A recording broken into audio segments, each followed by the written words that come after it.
விவேக சிந்தாமணி என்ற நூலில் இரண்டாம் பாகத்தில் அமைந்துள்ள 15வது பாடலும் விளக்கமும் சிறப்பாக தொகுத்து வழங்குகின்றார் தமிழருவி வானொலியின் செந்தமிழ் தேனி தக்கோலம் என் ஜெல்லாதனையா அவர்கள் உத்தர மேரூரில் இருந்து.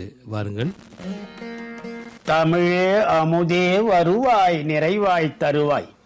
உலகெங்கும் உள்ள தமிழ் உறவுகளுக்கும் ஜெர்மனி தமிழருவி வானொலிக்கும் இயக்குநர்கள் தமிழ்வேல் திரு நைனை விஜயன் அவர்களுக்கும் தமிழ்ச்சுடர் திருமதி சசிகலா நைனை விஜயன் அவர்களுக்கும் நேயர்களுக்கும் மற்றும் உள்ள அனைவருக்கும் என் வணக்கம்.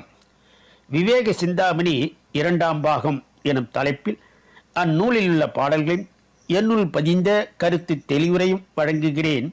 தக்கோலம் என் ஜலநாதன், உத்திரமேரூர், தமிழ்நாடு. விவேக சிந்தாமணி இரண்டாம் பாகம் பாடல் 15. தாய் ஆவார். தாய் ஆவார்.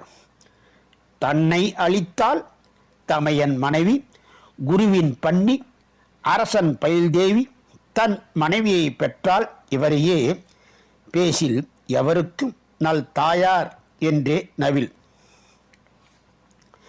தாயார் ஆவார். தன்னை அளித்தால்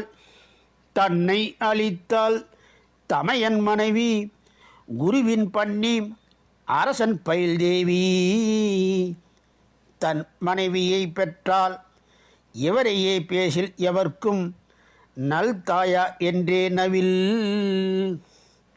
உள்ளமே சொல்லுமிடத்து தன்னை பெற்றவள் தமையனின் மனைவி, ஆசிரியரின் மனைவி, அரசனுடன் பழகும் இயல்புடைய அவனுடைய மனைவி, தன் மனைவியை பெற்றவள் என்ற இவர்களையே நல்ல தாய்மார் என்று எல்லோரும் உரைப்பர்.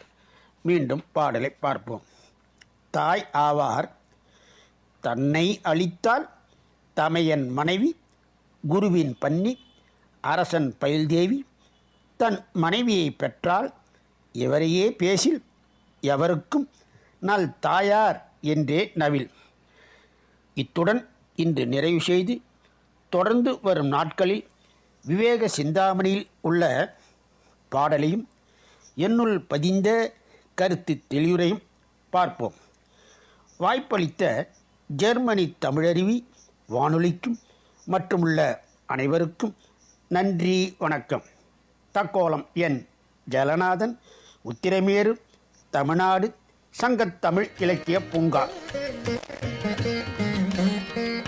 நேயர்கள் இதுவரை கேட்டது விவேக சிந்தாமணி என்ற நூலில் இருந்து இரண்டாம் பாகத்தில் அமைந்துள்ள 15வது பாடலும் விளக்கமும். சிறப்பாக தொகுத்து வழங்கியவர் தமிழருவி வானொலியின் செந்தமிழ் தேனி தக்கோலம் என் ஜெல்லாதனையா அவர்கள் உத்திரமேரூரில் இருந்து. நன்றிகளையே மீண்டும் இணைந்து கொள்வோம். நன்றி, வணக்கம். நேயர்கள் கேட்டுக்கொண்டிருப்பது காலை கதம்பம் பல்சுவை கதம்ப நிகழ்ச்சி. இது தமிழருவி வானொலி, ஜெர்மனி.